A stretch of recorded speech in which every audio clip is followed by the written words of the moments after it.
ಟೆಸ್ಟ್ನಲ್ಲಿ ಕಾಣುವುದು ಅಜಗಜಾಂತರ. ಈ ಮೂಲಕ ಕಾವಿ ಕಿಲಾಡಿ ಡಬಲ್ ಗೇಮ್ ಮಾಡಿದ್ದು ನಿಜವಾಗಿದ್ದೇ ಯೂರಿನ್ ರಿಪೋರ್ಟ್ ಬಂದ್ಮೇಲೆ. ಯೂರಿನ್ನಲ್ಲಿ ಕೆಲವೊಂದು ಗಿಡಮೂಲಿಕೆಗಳ ಅಂಶ ಕಂಡು ಬಂದಿದ್ದು ಡಾಕ್ಟರ್ಗಳೇ ಟೋಟಲ್ ಕನ್ಫ್ಯೂಸ್ ಆಗಿಬಿಟ್ಟಿದ್ರು.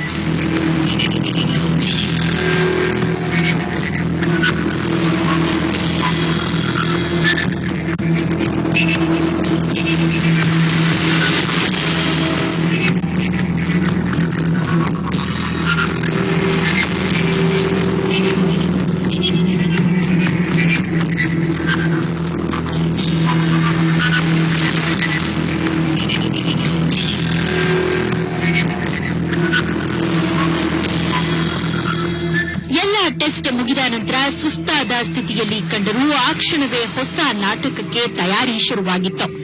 ಮಾರನೇ ದಿನ ಬೆಳಗ್ಗೆಯೇ ಬಂತು ನೋಡಿ ಪತ್ರ. ವಿಕ್ಟೋರಿಯಾ ಆಸ್ಪತ್ರೆ ವೈದ್ಯರಿಗೆ ದೇವರಿಂದಲೇ ಮಾರುದ್ದದ ಪತ್ರ ಬಂದಿತ್ತು. ಪುರುಷತ್ವ ಪರೀಕ್ಷೆ ವೇಳೆ ನಾನಾ ರೀತಿಯ ನೋವುಂಟಾಯಿತು. ಹೃದಯ ಸಂಬಂಧಿ ರೋಗವೂ ಹೆಚ್ಚಾಗ್ತಿದೆ ಅನ್ನೋದು ಪತ್ರದಲ್ಲಿದ್ದ ದೈವ ಸಂದೇಶ. ಇಂತಹ ಪತ್ರದ ಹಿಂದೆಯೂ ಕೇಸನ್ನ ಡೈವರ್ಟ್ ಮಾಡೋ ಉದ್ದೇಶವಿತ್ತು.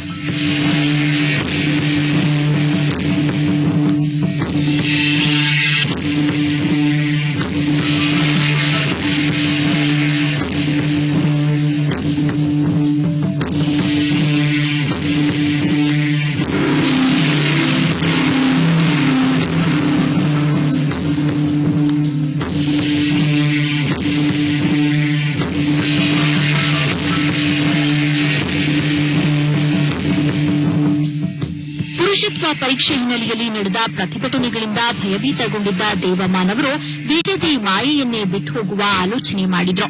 ಕೇಸ್ ಒಂದು ಹಂತದಲ್ಲಿರುವಾಗ ಇಲ್ಲಿಂದ ಎಸ್ಕೇಪ್ ಆಗಲು ಸೂಕ್ತ ಕಾರಣ ಬೇಕಿತ್ತು. ರೋಗಿಯ ಬಯಕೆ, ವೈದ್ಯನ ಹೇಳಿಕೆ ಒಂದೇ ಆಗುವಂತೆ ಪುರುಷತ್ವ ಪರೀಕ್ಷೆಯಾಯಿತು. ಅದಕ್ಕೊಂದು ಕಥೆ ಕಟ್ಟಿ ತಮಿಳುನಾಡಿಗೆ ಬೇರೆ ಕೀಳುವ ಹುನ್ನಾರವಿತ್ತು.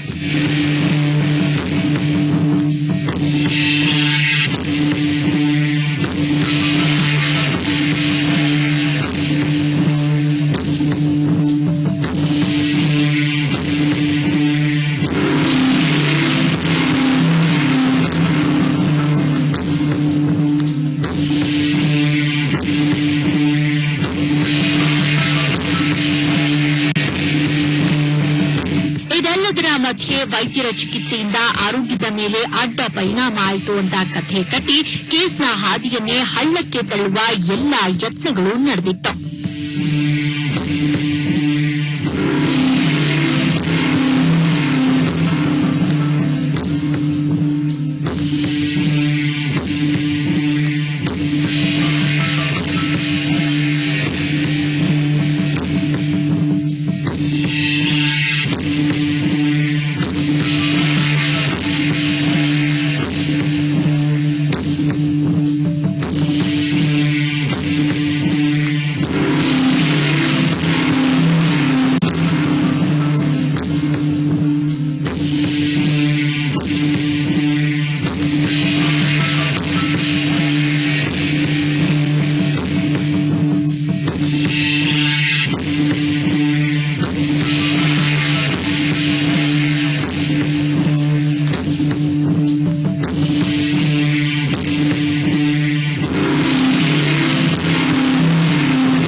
ಟೆಸ್ಟ್ನ ನಂತರ ಬಂದಿರೋ ರಿಪೋರ್ಟ್ನಲ್ಲೂ ನಿತ್ಯಾನಂದನ ನವರಂಗಿ ಆಟಗಳಿದೆ. ಆತ ಮಾಡಿದ ನಾಟಕಗಳೇನೇನು, ಆತ ಆಡಿದ ಆಟಗಳೇನೇನು ಅನ್ನೋದನ್ನ ನೋಡೋಣ ಒಂದು ಚಿಕ್ಕ ಬ್ರೇಕ್ನ ನಂತರ.